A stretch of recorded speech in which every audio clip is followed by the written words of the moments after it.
Assalamualaikum warahmatullahi wabarakatuh. Halo teman-teman, kami dari kelompok 5 yang terdiri dari 4 anggota.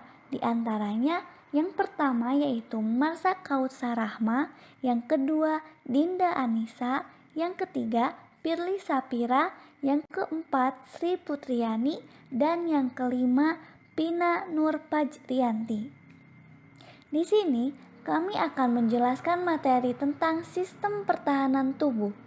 Video ini dibuat untuk menyelesaikan tugas kelompok mata kuliah Anatomi Fisiologi Manusia dengan nama dosen Bapak Apoteker Asman Sadino. Apakah kalian tahu apa itu sistem pertahanan tubuh?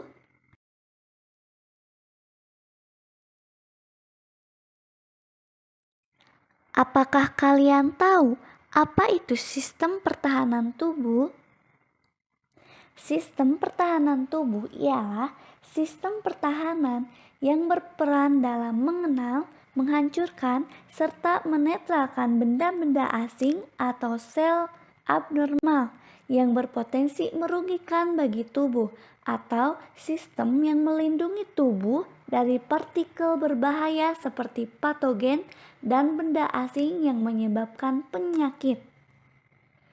Sistem pertahanan tubuh disebut juga dengan istilah sistem imun atau imunitas.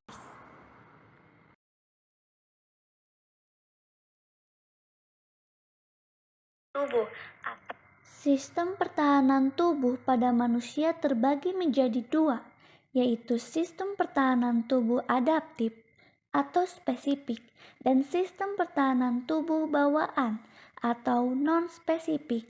Pada saat tubuh pertama kali mendapat serangan dari luar, yang bekerja terlebih dahulu adalah sistem pertahanan tubuh non-spesifik. Jika serangan tersebut berhasil menembus pertahanan non-spesifik, barulah sistem pertahanan tubuh spesifik yang akan bekerja. Supaya lebih paham, kita bahas satu persatu dengan lebih detail ya. Sistem pertahanan tubuh non-spesifik adalah pertahanan tubuh yang bekerja dengan cara mengenali dan menyerang segala macam antigen yang masuk ke dalam tubuh. Pertahanan tubuh non-spesifik terbagi menjadi dua, yaitu eksternal dan internal. Yang pertama, pertahanan non-spesifik eksternal. Pertahanan non-spesifik eksternal adalah pertahanan tubuh yang paling luar dan tugasnya melindungi agar antigen tidak masuk ke dalam tubuh.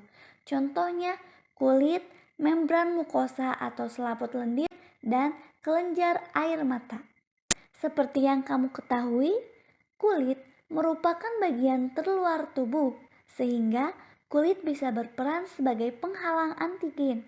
Sementara itu, membran mukosa merupakan lapisan yang melapisi bagian dalam organ tubuh, seperti saluran pernapasan dan pencernaan.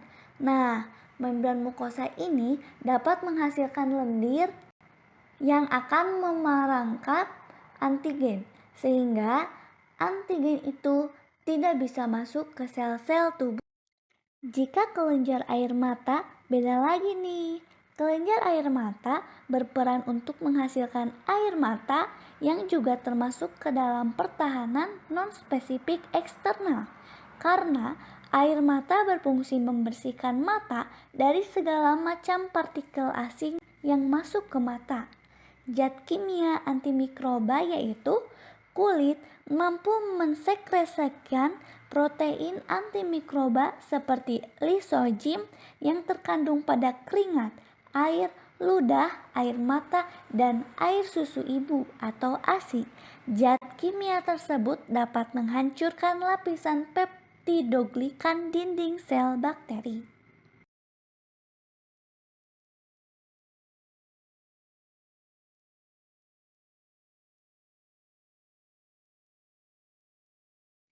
Yang kedua, pertahanan non-spesifik internal.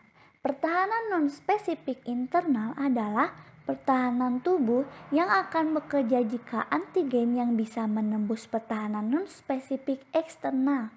Sel-sel fagositosis menelan dan mencerna atau fagositosis benda asing yang masuk ke dalam tubuh. Fagositosis dilakukan oleh sel darah putih. Jenis-jenis sel darah putih yang dapat melakukan fagositosis adalah neutrofil atau makrofag untuk fagositosis atau memakan antigen dan patogen berbahaya. Monosit untuk melawan infeksi dan meningkatkan kekebalan tubuh.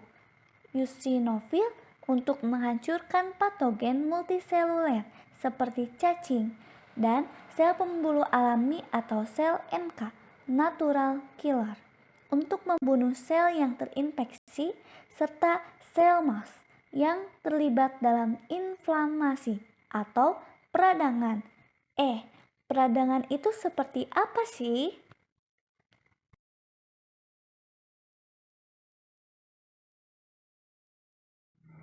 Apakah kalian tahu apa itu peradangan?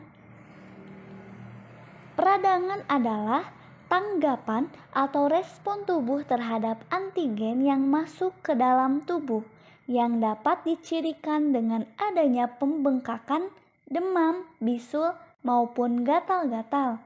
Nah, jika sel telah dirusak oleh antigen, maka sel tersebut akan mengirimkan sinyal kimiawi yang menarik sel fagosit untuk datang.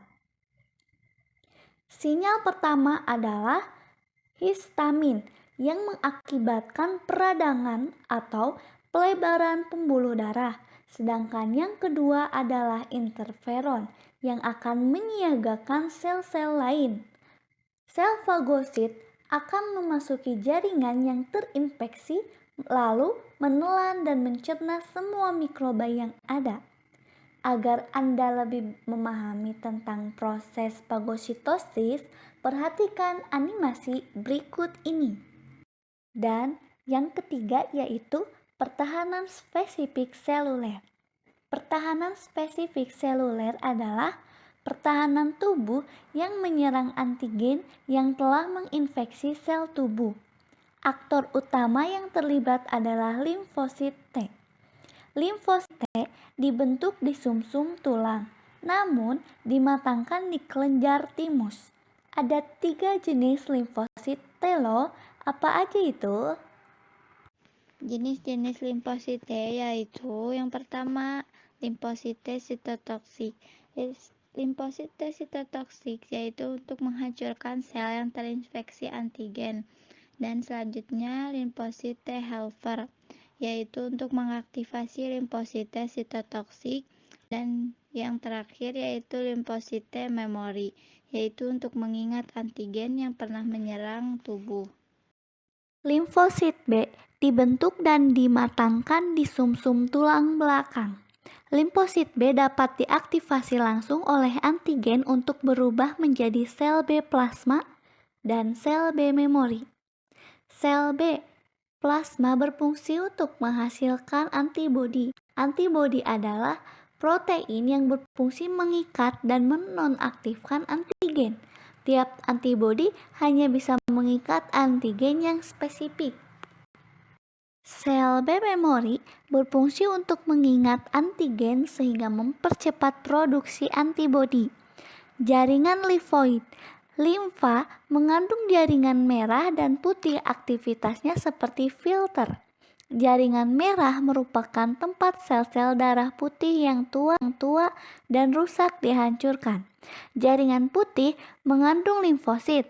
Nodus-nodus limfatikus tersebar di sekujur tubuh. Semuanya dihubungkan oleh channel limfa dan kapiler yang bertugas membuang benda asing dari limfa. Sebelum masuk bertugas membuang benda asing dari limfa sebelum masuk sistem peredaran darah. Nodus limfa juga merupakan pusat proliferasi sel-sel imun. Untuk dapat bekerja, sel T helper perlu diaktifasi oleh APC. Antigen presenting cell APC berfungsi menjanjikan fragmen antigen di permukaan selnya. Ketika fragmen antigen ini berikatan dengan reseptor sel T helper, maka sel T helper akan teraktivasi. Sel T helper yang sudah teraktivasi kemudian dapat mengaktifasi sel T sitotoksik. Sel T sitotoksik lalu akan menghancurkan sel yang terinfeksi. Bersamaan dengan itu, ketika sel T helper maupun sel T sitotoksik beraktivasi, sebagian akan berubah menjadi sel T memori yang akan mengingat antigen untuk mempercepat respon pertahanan spesifik seluler.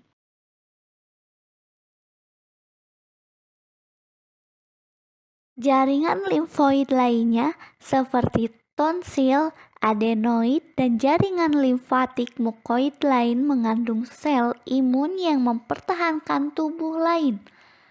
Mengandung sel-sel imun yang mempertahankan tubuh melawan mikroorganisme.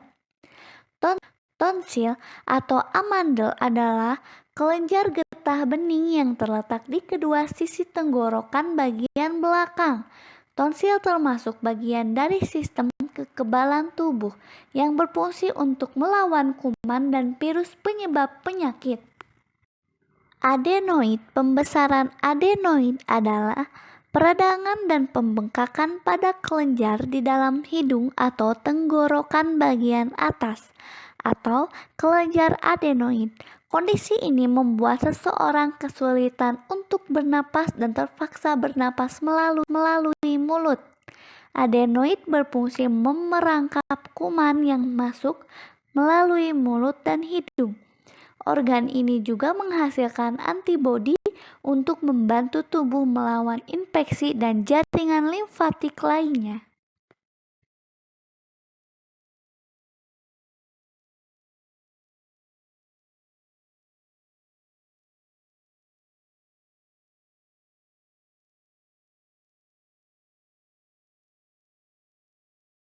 Antigen dan antibodi. Antigen atau imunogen setiap bahan yang dapat menimbulkan imun bahan yang dapat menimbulkan imun spesifik. Antibodi atau imunoglobulin golongan protein yang dibentuk sel plasma akibat kontak dengan antigen. Tipe-tipe imunoglobulin. Tubuh mampu menghasilkan 5 jenis imunoglobulin berbeda. Jenis-jenis imunoglobulin yaitu IgA, IgD, IgE, IgG, IgM. Oke, sekian presentasi dari kelompok kami dengan mata kuliah Anatomi Fisiologi Manusia 2.